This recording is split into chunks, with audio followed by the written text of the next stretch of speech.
একদম এটা নতুন ডিজাইন। মুখটা দেখো, এটা ইচ্ছা করলে মানুষ এটাও রেগুলার পড়তে পারে।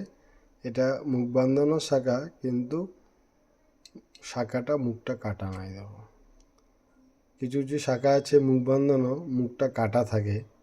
অ্যাকচুয়ালি কাটা শাখা পড়তে নেই, এরকম পড়ো, কোনো অসুবিধা নেই।